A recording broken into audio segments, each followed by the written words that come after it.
बिस्मिल्लाहिर्रहमानिर्रहीम। आज हम पढ़ेंगे मेल रिप्रोडक्टिव डिसऑर्डर्स के बारे में। एचएन का जो चैप्टर है, सबसे पहले इसमें जो डिसऑर्डर है वो है erectile dysfunction. Erectile dysfunction also known as impotence, इसको इम्पोटेंस भी कहते हैं। और इसमें क्या होता है कि where a man is unable to get और maintain an erection firm enough for sexual intercourse, मतलब जब वो इंटरकोर्स करते हैं तो उस टाइम जो है मेल के जो सेक्सुअल ऑर्गन्स होते हैं उनका साइज इंक्रीज़ होता है और उसमें जो एरेक्शन होता है। तो जो एरेक्टाइल डिसफंक्शन वाला कोई भी बंदा हो उसमें ये एबिलिटी नहीं होती कि वो जो उसका सेक्सुअल ऑर्गन है वो एरेक्ट हो पाए, ठीक है, और इसी तरह वो इंटरकोर्स नहीं कर पाता है। इसके साइन एंड सिम्टम्स क्या है? डिफ़िकल्टी अचीविंग और मेंटेनिंग, वही बात के एरेक्शन नहीं हो पाएगी। रिड्यूस सेक्सुअल डिज़ायर, इसके साथ साथ जो उसके सेक्सुअल जो ख्वाहिशात होते हैं वो कम होते हैं। प्रीमेच्योर एजाकुलेशन, मतलब जो स्पर्म एजाकुलेशन होती है, ठीक है, वो बिल्कुल प्रीमेच्योर होती है, मतलब वक्त से पहले जो है वो उसके जो स्पर्म काउंट है वो या तो कम होता है या फिर जो मतलब मेच्योर नहीं हुआ होता और रिलीज़ हो जाता है, एजाकुलेट हो जाता है। या फिर बहुत ज़्यादा टाइम के बाद जो है वो डिलेड एजाकुलेशन होता है, मतलब जब उसका सही टाइम हो उसी वक्त नहीं बल्कि उसके बाद जो है एजाकुलेट होता है, या तो वक्त से पहले या वक्त के बाद एजाकुलेशन होता है। अच्छा, एनऑर्गेज़मिया क्या होता है कि ऑर्गेज़म जो है, जो सेक्सुअल डिज़ायर इंटरकोर्स का टाइम होता है वो उसको नहीं हो पाती। और साइकोलॉजिकल डिस्ट्रेस एंड एंजाइटी, कोई भी एंजाइटी है, स्ट्रेस है, उसकी वजह से भी ये मसला हो सकते हैं। अच्छा, इसके कॉजेज़ क्या है कि physical causes such as diabetes की वजह से हो सकता है, हाई ब्लड प्रेशर की वजह से, कोई हार्ट डिजीज़ है, ओबेसिटी है, या फिर कोई हार्मोनल इम्बैलेंस है, हार्मोन जो है इधर उधर हो गई, कोई भी मसला आ गया हार्मोन्स में, तो इसकी वजह से एरेक्टाइल डिसफंक्शन हो सकता है।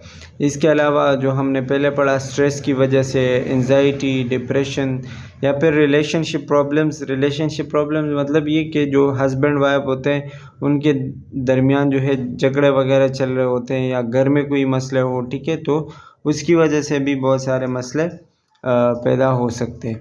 और लाइफस्टाइल, अगर बंदा कोई है जो स्मोकिंग करता है या अल्कोहल बहुत ज़्यादा यूज़ करता है या फिर कोई ड्रग्स वगैरह यूज़ करता है, तो उसको भी ये मसले हो सकते हैं। तो इसके जो मेन कॉजेज़ है ये कम से कम पता होनी चाहिए। और इसके अलावा जो इसमें प्रीमेच्योर एजाकुलेशन है और डिलेड एजाकुलेशन है, ये चीज़ें पता होनी चाहिए। अच्छा, मेडिकल मैनेजमेंट इसका क्या है, मतलब किन किन तरीक़ों से आप इस चीज़ को ठीक कर सकते हो। तो इसमें क्या है कि prescribe medication, vacuum devices that create an erection by increasing blood flow to the penis. इसमें जो है एक वैक्यूम डिवाइस आता है जो क्या करता है कि पीनस को ब्लड फ्लो इंक्रीज़ करता है, जिससे इरेक्शन मतलब पैदा हो सकती है। पेनाइल इंजेक्शन और सपोजिटरीज़, कुछ इंजेक्शन होते हैं जो कि पीनस में लगाए जाते हैं, या कुछ सपोजिटरीज़ होती है। साइकोलॉजिकल काउंसलिंग, या आप बंदे की जो है दिमागी तौर पर साइकोलॉजिकली उसको आप जो है काउंसलिंग उसकी करो और उसको मतलब डिप्रेशन से निकालो, जो भी उसका मसला उसको उससे निकालो, तो शायद उससे भी ठीक हो जाए। और जो लाइफस्टाइल चेंजेस थी जिसकी वजह से हो रही थी, जैसे कि स्मोकिंग, वेट लॉस करो, उसका एक्सरसाइज करे बंदा, स्मोकिंग जो है वो छोड़ दे, तो इसकी वजह जो है ये भी एक मैनेजमेंट हो सकती है। कॉम्प्लिकेशंस क्या है, मतलब किन किन वजूहात की वजह से हो सकती है, तो मैंने आपको बता दिया। या फिर इसके वजह से, इरेक्टाइल डिसफंक्शन की वजह से और कौन कौन से मसले हो सकते हैं। रिलेशनशिप प्रॉब्लम्स हो सकते हैं, ज़ाहिरी बातें हो सकते हैं। एंजाइटी और डिप्रेशन हो सकती है। लो सेल्फ़ इस्टीम, मतलब लो सेल्फ़ इस्टीम जो है हम कहते हैं सेल्फ़ रिस्पेक्ट टू, अपना जो है खुद ही सेल्फ़ रिस्पेक्ट जो है बंदे का कम हो जाता है। इनफर्टिलिटी, मतलब इनफर्टिलिटी ये होता है कि बंदे के जो है बच्चे नहीं पैदा हो सकते फिर। और इसके साथ साथ कार्डियोवास्कुलर डिजीज़ेस भी हो सकते हैं इरेक्टाइल डिसफंक्शन की वजह से। अच्छा जी, दूसरी जो बीमारी है या जो डिसऑर्डर है वो है इनफर्टिलिटी। इनफर्टिलिटी क्या है? Is defined is the inability of a man to contribute to conception despite having regular unprotected sex with his partner.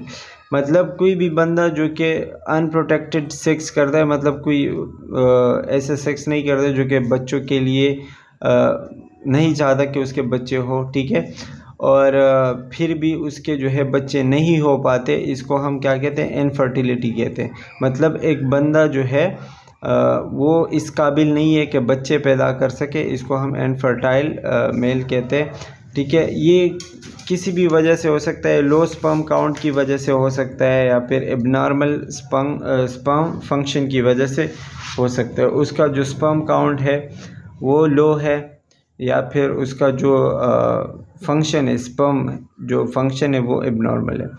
अच्छा, इसके जो कॉजेज़ है क्या क्या है? वही कि हार्मोनल इम्बैलेंस है, या फिर ऐसा कुछ है कि रिप्रोडक्टिव सिस्टम में कुछ ब्लॉकेज है, या फिर स्ट्रक्चर में कोई मसला है। Certain medical condition such as diabetes की वजह से हो सकता है, या सिस्टिक फाइब्रोसिस की वजह से हो सकता है, मतलब कोई भी मांस वगैरह बना हुआ है, ठीक है। लाइफस्टाइल फैक्टर, स्मोकिंग, वही मतलब जो हमने पहले पढ़ा, स्मोकिंग, अल्कोहल और ड्रग वगैरह की वजह से भी ये इनफर्टिलिटी हो सकती है। इसके साइन एंड सिम्टम्स क्या है कि inability to conceive after trying for at least 12 months, मतलब 12 महीनों के बाद जो है वो बंदा कोशिश करता है लेकिन फिर भी उसके बच्चे नहीं हो पाते। ये सबसे बड़ा इसका जो है साइन है। दूसरा क्या है? पेन, स्वेलिंग और lumps in the testicles. Male के जो टेस्टिकल्स होते हैं वहाँ पे पेन होगी या फिर स्वेलिंग होगी, ठीक है, या फिर कोई लम्प्स, कोई मांस वगैरह उसके अंदर बनेगा। इरेक्टाइल डिसफंक्शन होगा, उसकी वजह से भी हो सकते हैं इनफर्टिलिटी। और एबनॉर्मल इजाकुलेशन और सेक्सुअल डिसफंक्शन।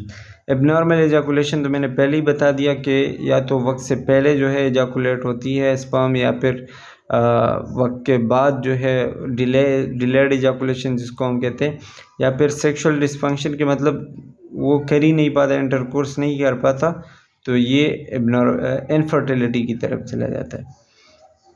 अच्छा जी, इसके मेडिकल मैनेजमेंट आप कैसे कर सकते हो कि फर्टिलिटी मेडिकेशंस देते हैं, सच एज क्लोमिफेन और गोनेडोट्रोपिन्स। ये जो है मेडिकेशन है जो आप देते हो।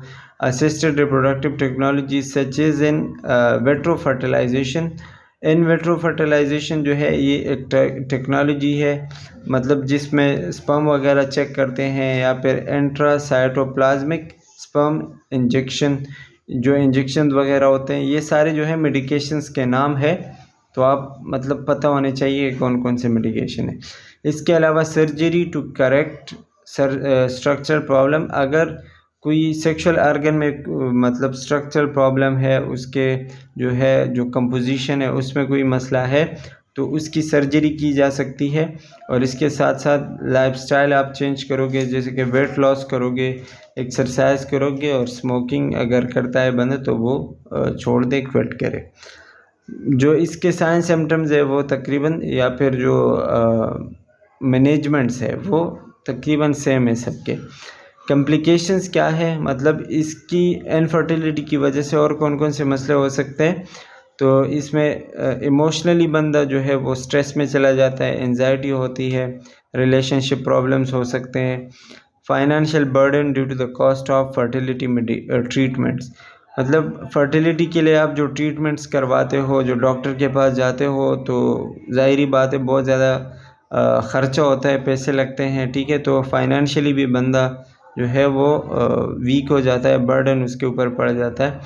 Increase risk of testicular cancer. और साथ साथ जो है अगर कोई मेल है जो बहुत ज़्यादा टाइम तक इनफर्टाइल है, तो उसको टेस्टिकुलर कैंसर का भी ख़तरा हो सकता है। Use of fertility medications can increase the risk of multiple births. और अगर कोई बंदा है जो कि फर्टिलिटी मेडिकेशन यूज़ करता है, और वो क्या करता है कि उसका स्पर्म जो है या तो बहुत ज़्यादा एक्टिव हो जाता है, तो जब वो फीमेल के अंदर चला जाता है तो उसके अंदर मल्टीपल बर्थ्स, यानी बहुत ज़्यादा जो है ओवरीज और स्पर्म जो है वो एक दूसरे के साथ मिल जाते हैं, तो फर्टिलाइजेशन या फिर बहुत ज़्यादा एक से ज़्यादा चाइल्ड प्रोड्यूस होने के चांसेस होते हैं, ठीक है। तो ये इसके कुछ कॉम्प्लिकेशंस हैं। इसके अलावा जो थर्ड हमारे पास डिसऑर्डर है वो है प्रोस्टेट कैंसर या फिर टेस्टिकुलर कैंसर। दो किस्म के कैंसर होते हैं।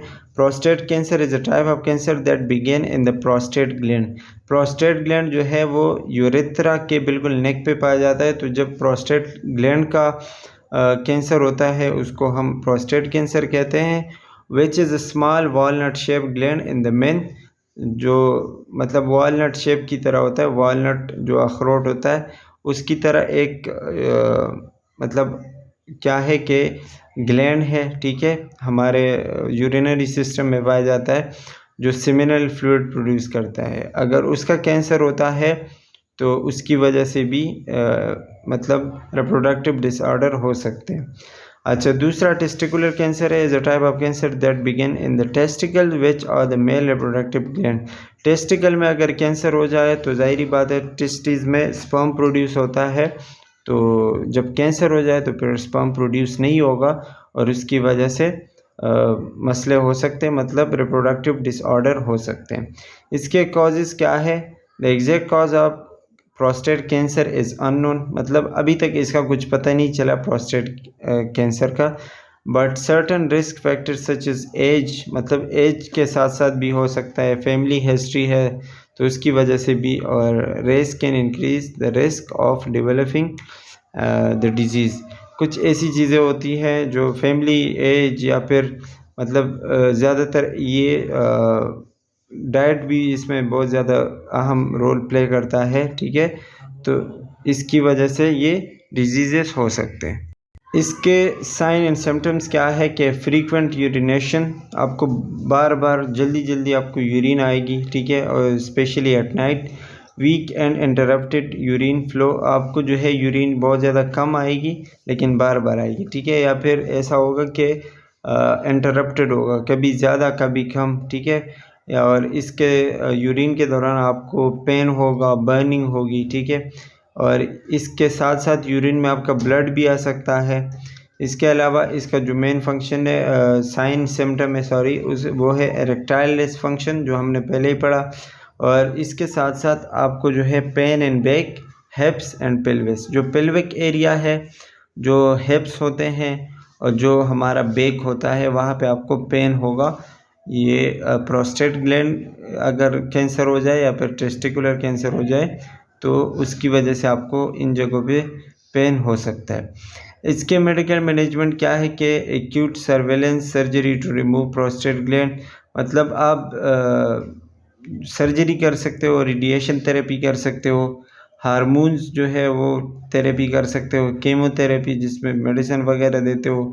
कॉम्प्लिकेशंस इसके जो है और कौन कौन से मसले इसकी वजह से हो सकते हैं, इरेक्टाइल डिसफंक्शन होता है, यूरिनरी इनकॉन्टिनेंस हो सकता है, मतलब आपका यूरिन आपके कंट्रोल में नहीं होगा। बाउल प्रॉब्लम्स हो सकते हैं, वही मतलब यूरिन और जो है फीसिस के प्रॉब्लम्स हो सकते हैं। और लिम्फेडेमा क्या है? स्वेलिंग इन द लेग्स और स्क्रूटम, आपके स्क्रूटम में या फिर आपके लेग्स में जो है स्वेलिंग होगी, तो ये इसके कॉम्प्लिकेशन है। एंड यहाँ पे ये मेल रिप्रोडक्टिव डिसऑर्डर जो है ख़त्म हो जाते हैं। And that's all, thank you.